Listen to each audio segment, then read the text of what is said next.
תחשבו רגע, מה אם בלב 3 הדתות הגדולות בעולם, היהדות, הנצרות והאסלאם, מסתתר לו נתיב סודי ומשותף? איזושהי דרך שלא מתעסקת בכלל בחוקים ובמוסדות, אלא נטו בחוויה אישית, ישירה, של האלוהי? בואו נצא יחד למסע הזה, נצלול ישר פנימה אל לב המיסטיקה. הציטוט הזה פשוט תופס על חם את מערכת היחסים המורכבת בין היהדות והנצרות, וכן, גם עם האסלאם. זה בדיוק זה. קשר של אחים, קשר סופר אינטימי, אבל גם מלא במתח, והוא נולד פשוט כי כולם חולקים את אותו בית רוחני, את אותם סיפורים, את אותה היסטוריה. אוקיי, אז כדי להבין את הקרבה, חייבים קודם כל להבין את הסכסוך. וזה לא, אתם יודעים, קרב בין 2 זרים. ממש לא. זה יותר ריב משפחתי עתיק, יריבת בין אחים על מי מקבל את הירושה הרוחנית.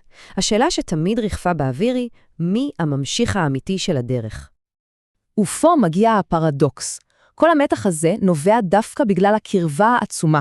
הן רבות לא כי הן כל כך שונות, אלא בדיוק, אבל בדיוק להפך, כי הן חולקות את אותם הסיפורים, אותם הנביאים ואותן ההבטחות.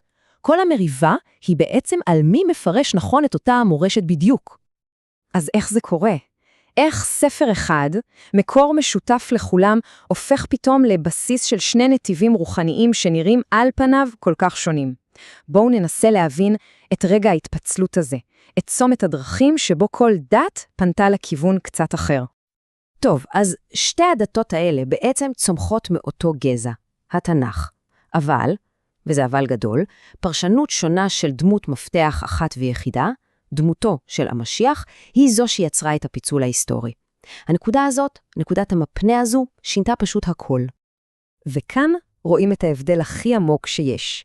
בשביל הנוצרים, המשיח הוא השער, הוא הדלת שדרכה כל העולם יכול להיכנס לברית עם אלוהים.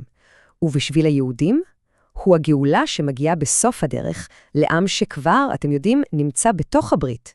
זה לא סתם פרשנות שונה, זה ממש תפקיד הפוך, התחלה מול שיא.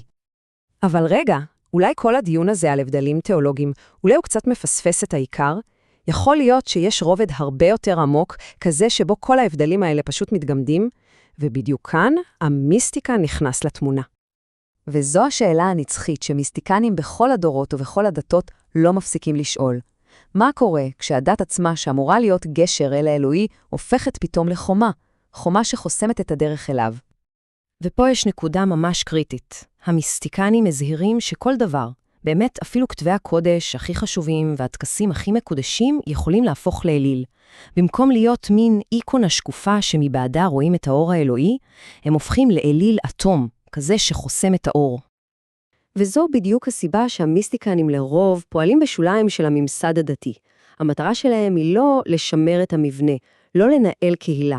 המטרה שלהם היא לעבור שינוי פנימי, עמוק. הם לא מחפשים את המוסד, הם מחפשים את החוויה. אז כשאנחנו זזים מהמבנים החיצוניים של הדת, אל תוך המסע הפנימי של הלב, אנחנו מגלים פתאום יעד מדהים ומשותף ל3 הנתיבים המיסטיים הגדולים. הסופיזם באסלאם, המיסטיקה הנוצרית והקבלה ביהדות. במסורת הסופית, למשל, הכל קורה בתוך הלב. כל המסע הוא פנימה.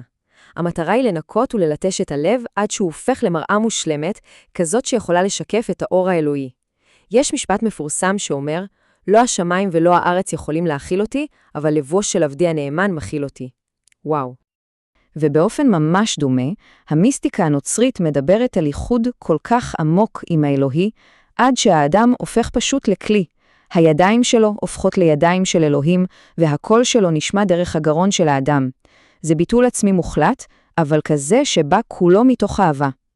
ובקבלה היהודית לעבודה הפנימית הזו, יש השפעה על כל העולם. המטרה היא תיקון עולם.